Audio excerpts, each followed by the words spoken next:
मुकद्दर का सिकंदर पिक्चर बन गई। पिक्चर बनने के बाद जब निकल कर आई वो निकली नरेंद्र का सरेंडर। मुकद्दर का सिकंदर तो पता नहीं कहां गया। और नरेंद्र का सरेंडर जो आप बार बार देखते हैं, भक्तों को अब जाकर दिख रहा है। कई भक्त अब बेचारे हताश भी हो गए, निराश भी हो गए, सोशल मीडिया से दूर भी हो गए, व्हाट्सएप में ग्रुप छोड़ रहे हैं। हमें समझ में आता है उनका दर्द। देखिए, बहादुरी जो होती है ना, इंसान के चरित्र में होती है। उसका कोई इंजेक्शन नहीं होता, कोई दवाई का डोज ले लिया, बूस्टर शॉट ले लिया, ये सब नहीं चलता। बहादुरी तो अगर है तो है, नहीं है तो नहीं। तो ये भक्तों के सरेंडर में बहादुरी बिल्कुल नहीं दिखी। कायरता का इतिहास इनका अपना, खुद इनके संगठन का खुद। जब इतिहास ही कायरता का है और ऐसा व्यक्ति अगर देश की बागडोर संभालता है तो देश का भविष्य खतरे में पड़ता है। वर्तमान में आपको सामने दिख रहा है। 10 मई की दोपहर को जब हमारी बहादुर सेना ने पाकिस्तान की गर्दन दबोच ली थी, हावी हो गई थी, अचानक फोन आता है ट्रंप साहब का, जैसा भी आपने राहुल जी को सुना। और फोन आकर बोला जाता है, नरेंद्र जी सरेंडर कर लीजिए। कड़क आवाज में बोला होगा, ये हमें पूरा भरोसा है। और यहां से भाई साहब जो हैं मिमियाते हुए सरेंडर कर गए। एक बार में निर्णय हो जाता कश्मीर का भी। पाकिस्तान घुटनों पर था, घुटनों से भी आगे हो जाता और ज्यादा पूरा नतमस्तक हो जाता। लेकिन फोन आ गया। और साहब को जब वहां से फोन आ जाए तो आप समझ सकते हैं कि हम तो वो सोच रहे हैं कि उनकी बॉडी लैंग्वेज, क्योंकि आजकल सोशल मीडिया पे बॉडी लैंग्वेज एक्सपर्ट्स भी बहुत हैं, उस वक्त बॉडी लैंग्वेज क्या रही होगी जब डोनाल्ड ट्रंप का फोन आया हो। पिछले 22 दिनों में अमेरिकी राष्ट्रपति 11-12 बार, अब तो हमने गिनना बंद कर दिया, लेकिन 11 बार से भी ऊपर, 1 दर्जन समझ लीजिए बार कह चुके हैं कि मैंने व्यापार की धमकी देकर सीज फायर करवाया। ये नहीं बोला उन्होंने कि मैंने प्यार से बोला, प्यार की भाषा इस्तेमाल की, व्यापार की भाषा इस्तेमाल की। मोदी जी का किसी ने अगर जवाब सुना हो तो बता दीजिए। कहीं कहीं आपने, आजकल तो बड़ा रोड शो कर रहे हैं, अपनी नसें दिखाते हुए सिंदूर सिंदूर सिंदूर, कहीं आपको दिखा हो नरेंद्र मोदी ने कहीं जवाब दिया हो डोनाल्ड ट्रंप को? आंख उठाकर नहीं सुनाई देगा आपको। क्यों? क्योंकि नाम नरेंद्र, काम सरेंडर। ये हकीकत है इस व्यक्ति की जो पिछले 11 साल से इस देश की बागडोर संभाले हुए। 1 महीना हुआ से ज्यादा ही हो गया। हम लगातार ये सवाल पूछ रहे हैं साहब, देश के आत्मसम्मान के साथ ये सौदा क्यों? हम पूछ रहे हैं पहलगाम के आतंकियों का क्या हुआ? हम पूछ रहे हैं सीजफायर किन शर्तों पर हुआ? हम पूछ रहे हैं कहां है हाफिज सईद, अजहर मसूद, दाऊद इब्राहिम, अनेक ऐसे आतंकी। पहलगाम के आतंकी पहले, ये वही ग्रुप है, एजेंसियों की द्वारा जो जानकारी मिलती रहती है हम सबको, आप सबको, ये वही ग्रुप है जो पहले ऐसे कई आतंकी हमले 4 बार तो कर ही चुका है। पुंछ में, गांडरबल में और भी कई जगह, गुलमर्ग में। तो उस समूह का क्या हुआ? आतंकी समूह का आपने सीजफायर तो बड़े दौड़ दौड़ कर दिया। ये जो महीने भर से जवाब की जगह, माफ कीजिएगा, सस्ते डायलॉग मिल रहे हैं, ये रैलियों का प्रेम चोपड़ा। हम ये पूछते हैं इनसे, भाई रैलियों का प्रेम चोपड़ा डोनाल्ड ट्रंप के आगे क्यों रो पड़ा? क्यों नहीं जवाब देते? चलिए, डोनाल्ड ट्रंप को देने की हिम्मत नहीं है, हम सब आपसे सवाल पूछ रहे हैं, नहीं जवाब देंगे। सवाल पूछने वाला पाकिस्तान की भाषा में बात कर रहा है। सवाल पूछने वाला विपक्ष इस देश के टैक्स पेयर की बिहाफ पे, उसकी तरफ से, उसके मन की बात आप तक पहुंचा रहा है? यह सवाल इस देश के टैक्स पेयर के मन में है, जो आपके सैकड़ों विदेशी दौरों का पैसा देता है, जो हथियार जो आप खरीदते हैं उसका पैसा देता है। ये उसके मन के सवाल हैं कि सीज फायर किन शर्तों पर हुआ, क्यों दबाव में आए, क्यों पाकिस्तान की हाथ में आई गर्दन को छोड़ दिया, किससे डर गए।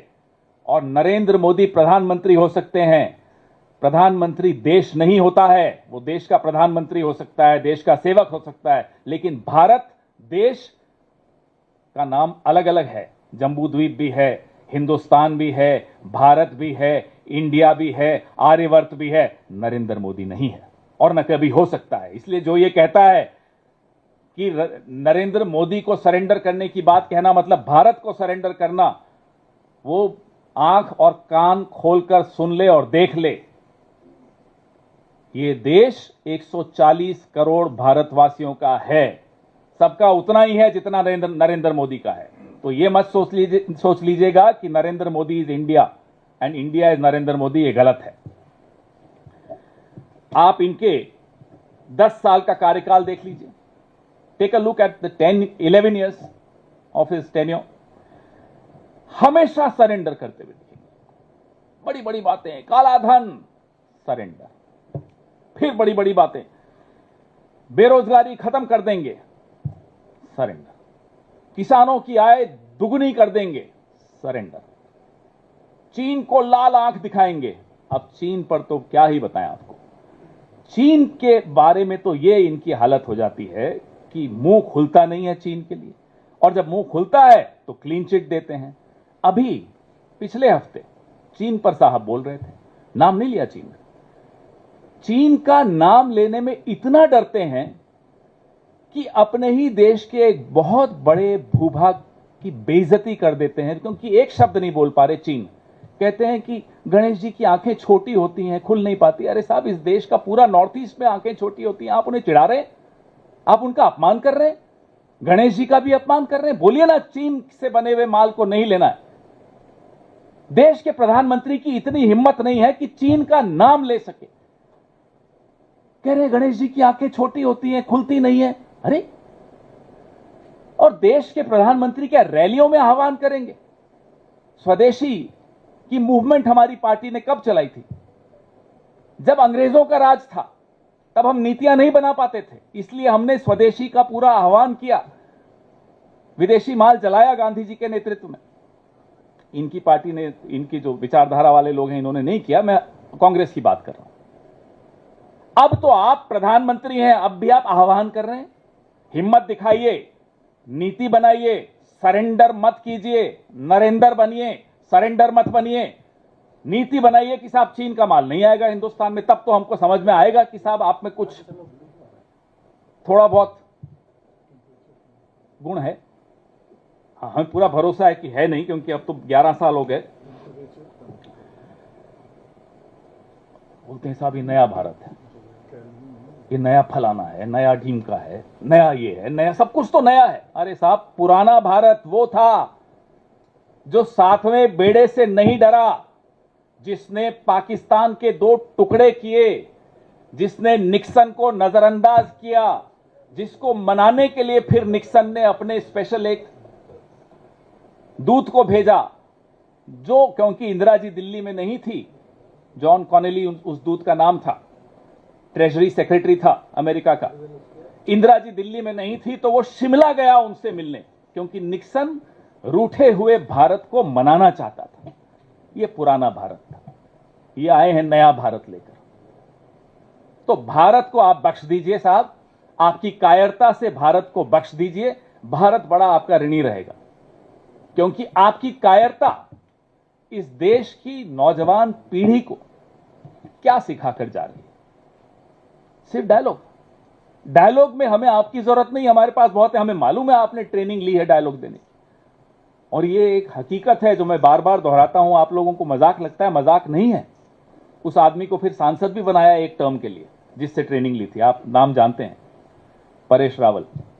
उसी से ट्रेनिंग लेते थे ये साहब, कई घंटों गुजरात में ट्रेनिंग का सेशंस चलते थे। मुझे मालूम है किसके फार्म हाउस पे चलते थे। चलिए वो छोड़िए, आप देश के प्रधानमंत्री हैं, फिर आप नया भारत मत करिएगा। अब विदेश नीति, सरेंडर नीति, देश के अंदर सारी नीतियां ट्रोल्स चलाते हैं और देश के बाहर की जो नीतियां सरकार में जो बनाई जा रही हैं वो एक व्यक्ति जो सरेंडर करके बैठा है वो चलाता है।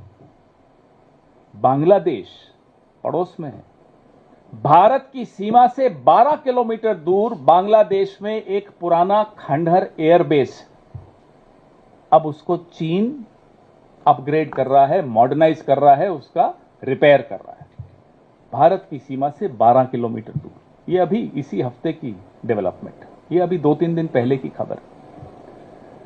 ये विदेश नीति आपकी है कि संकट की घड़ी में एक भी देश, मैं दोहराता हूं, एक भी देश आपकी सुर में सुर मिलाकर पाकिस्तान को आतंकी देश नहीं करार कर पाया। आप नहीं कर पाए। जब ऑपरेशन सिंदूर आपने लॉन्च किया, एक भी देश, मैं फिर दोहरा रहा हूं, एक भी देश आपके साथ नहीं खड़ा था। वहां तुर्की खड़ा था, चीन खड़ा था, अजरबैजान खड़ा था, लगातार प्रस्ताव आ रहे थे। ऑपरेशन सिंदूर के पश्चात कुवैत ने वीजा रेस्ट्रिक्शन हटा दी पाकिस्तान पर से। कुवैत में 21% आबादी भारतीयों की है। कुवैत का जो लेबर फोर्स है, श्रमिक जो हैं, 30% श्रमिक कुवैत के भारत के हैं। अब ऑपरेशन सिंदूर के बाद डोनाल्ड ट्रंप ने जब भारत और पाकिस्तान को हाइफनेट कर दिया, उसके बाद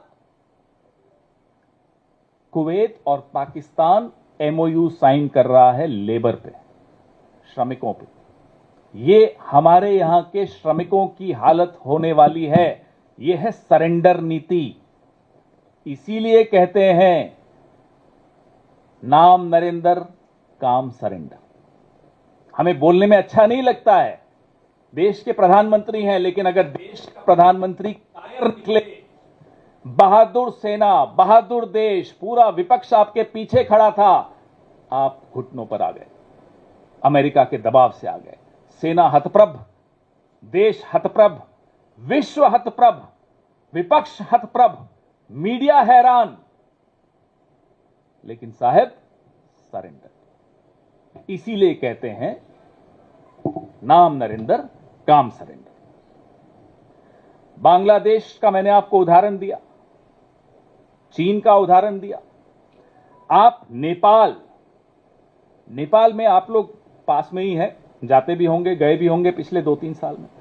टैक्सी वालों से बात करके देखिए, सरकार के किसी अफसर से बात करके देखिए, किसी भी पार्टी के नेता से बात करके देखिए। आप ही में से कई लोग मुझे भी आकर बताते हैं, मैं तो बहुत सालों से नहीं गया। जो एंटी इंडिया सेंटिमेंट है नेपाल में, 10 साल पहले नहीं था। नेपाल में जब इतना भारी भूकंप आया, और हमारे मोदी जी कहते हैं कि वो भूकंप की जानकारी उन्होंने नेपाल को दी थी आने के बाद, मतलब उसके बाद भारत ने वहां बहुत सहायता की। लेकिन नेपाल आज चीन से इतना समीप आ चुका है। अब ये बताइए, सरेंडर नीति आपकी नहीं है तो क्या है? जो कॉरिडोर की बात हो रही है, लगातार जो पाकिस्तान के साथ, कई और देशों के साथ चीन मिलकर कॉरिडोर जो बना रहा है, आप क्या कर पाए उसका? आप आईएमएफ का लोन रुकवा पाए तो बताइए। अभी मैं आपको एक और बताता हूं, वो क्रिएटिव चलाइए। अभी कुछ दिन पहले का मैं आपको 1 जून का फोटो दिखाता हूं आपको, बड़ी इसमें, ये 1 जून को प्रधानमंत्री जी मिल रहे हैं Asian development bank mister Masato Kanda से। ये 1 जून का। 3 जून को एडीबी $800 मिलियन पाकिस्तान को दे रहा है। ये अभी कल की बात है। ये 1 जून फोटो देखिए, नतमस्तक हाथ जोड़कर बैठे हैं, और 3 जून को देखिए क्या हो रहा है। अब बताइए, नरेंद्र सरेंडर नहीं है तो क्या है? और ये फोटो देखकर क्या आपको लगता है भारत ऐसा कभी कर सकता है? भारत का कोई और प्रधानमंत्री कभी ऐसा कर सकता है? नहीं कर सकता। ये स्थिति हमारे देश की एक कायर प्रधानमंत्री ने बना दी। आप के साथ एक और नवरत्न है आपके कैबिनेट में, क्या नाम है, पराजय शंकर। अब पराजय शंकर चुप है बहुत दिनों से। पराजय शंकर चुप इसलिए हैं कि बेचारों को बोला जाता है अभी आप जवाब दो, फिर जवाब देते हैं तो ट्रोल हो जाते हैं। ऐसा नाकारा विदेश मंत्री,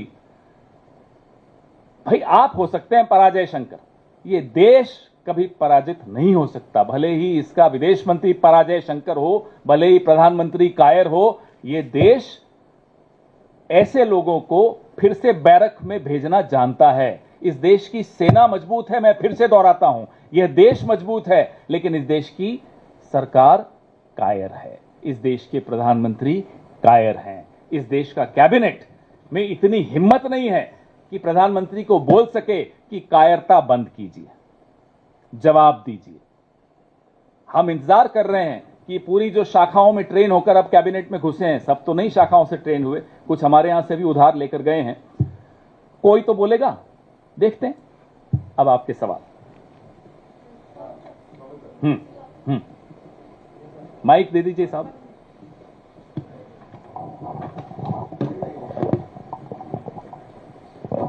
पवन सर, इसमें पानी नहीं है क्या? है उधर से 24 से मंगवा लो। हाँ जी। पवन सर, सुधांशु त्रिवेदी का बयान आया है जिसमें उन्होंने कहा है कि राहुल गांधी ने नरेंद्र सरेंडर कर भारतीय सेना का अपमान किया है और सरेंडर शब्द का इस्तेमाल पाकिस्तान तक ने अभी तक नहीं किया है। अब मैं अभी नहीं मालूम था सुधांशु ने, मुझे नहीं मालूम था कि उन्होंने क्या कहा भाजपा के नेता ने, लेकिन मैंने अपनी प्रेस वार्ता में आपको कहा नरेंद्र मोदी का मतलब भारत नहीं हो सकता, नरेंद्र मोदी का मतलब भारतीय सेना तो कतई नहीं हो सकता। भारतीय सेना, मैंने आपको 2-3 बार इस प्रेस वार्ता में कहा, हैरान, विपक्ष हैरान, देश हैरान, पूरा विश्व हैरान है कि साहब ये अचानक क्या हुआ कि गर्दन में आया हुआ हाथ, पाकिस्तान की जो गर्दन आ गई थी छोड़, गर्दन आ चुकी थी हाथ में और छोड़ दी। तो एक ही आदमी कर सकता है। फोन आया अमेरिका से, नरेंद्र मोदी, चित्त हो गए, घर में शेर बनते हैं। तो जो घर में शेर बनता है, अब तो खैर घर में भी नहीं बनता, उसकी स्थिति देखिए, और फिर देश के पीछे छिप जाएंगे, देश की सेना के पीछे छिप जाएंगे। साहब ये नहीं चलने वाला। आप सीधे सीधे जवाब दीजिए, क्योंकि देश के मन की बात यह है कि सीजफायर क्यों हुआ। देश के मन की बात है सीजफायर की घोषणा डोनाल्ड ट्रंप ने क्यों की। देश के मन की बात है कि व्यापार का डर दिखाकर आपसे ऑपरेशन सिंदूर क्यों रुकवाया गया और आप क्यों मान गए। ये देश के मन के सवाल हैं, उसी देश के जिसके पीछे अभी आपके बीजेपी के प्रवक्ता जो आपने जिनका नाम लिया, वो छिप के बोल रहे हैं साहब देश का अपमान हो गया। देश का कोई अपमान नहीं। देश का अपमान तो उस दिन हुआ जिस दिन डोनाल्ड ट्रंप ने घोषणा की सीजफायर की। उससे बड़ा अपमान क्या हो सकता है। देश का अपमान उस दिन हुआ जिस दिन इंडिया और पाकिस्तान को हाइफेनेट कर दिया डोनाल्ड ट्रंप ने। डोनाल्ड ट्रंप ने तो किया ही किया, कुवैत तक ने कर दिया। देश का अपमान उस दिन हुआ जिस दिन डोनाल्ड ट्रंप ने कहा कि मैं कश्मीर में मध्यस्थता करूंगा, कश्मीर का एक तरह से इस मुद्दे का अंतर्राष्ट्रीयकरण कर दिया और आप चुप रहे। यह होता है देश का अपमान। देश का अपमान पिछले 22 दिनों में आपकी इस मुद्दे पर चुप्पी है। इसलिए देश की बात मत कीजिए। मैंने आपको भारत के सारे नाम गिना दिए, वापस गिना देता हूं। आर्यव्रत, भारत, हिंदुस्तान, इंडिया, जम्बूद्वीप, इसमें नरेंद्र नहीं है।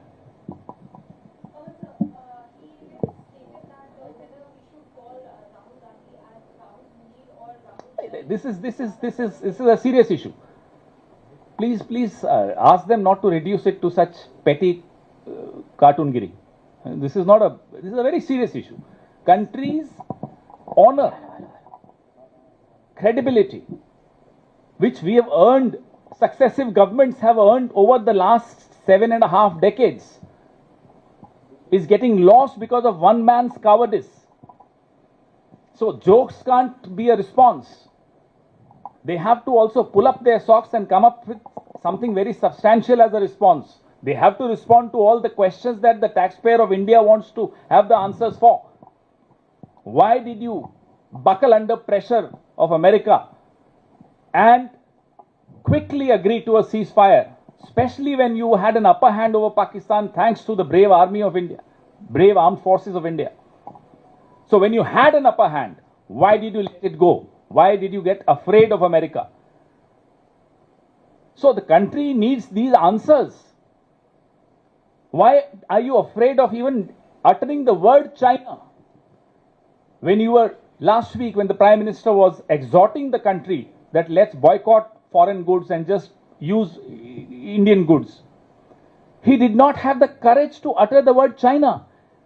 And in the process of describing China and Chinese goods, he ended up insulting a lot of our fellow Indians, saying that, small eyes that can't open. That's not the way how a Prime Minister should talk about a large part of India. In fact, that's the way my friends and brothers and sisters from the Northeast are trolled in the North. And that's what we keep fighting against them. Don't troll them like this. The Prime Minister of India was trolling. So ask them to be serious. When serious questions are asked, they should have somebody serious to respond, not Parajay Shankar. The Prime Minister himself must respond to these questions. And that's why we've been demanding a special session of Parliament. Sir मेरा सवाल है इधर से mic पवन sir, मेरे पास सवाल है। आप देश की बात कर रहे हैं, जिस कार्यक्रम की आप बात कर रहे हैं वहां पे राहुल गांधी ने कांग्रेस पार्टी के 3 अलग अलग घोड़ों का जिक्र किया। उन्होंने कहा कि पार्टी में कुछ लंगड़े घोड़े भी है। सर बीजेपी कह रही है कि पार्टी का इसी मुद्दे पर रहिए, माइक दीजिए इनको, उस पर बाद में कर लेंगे,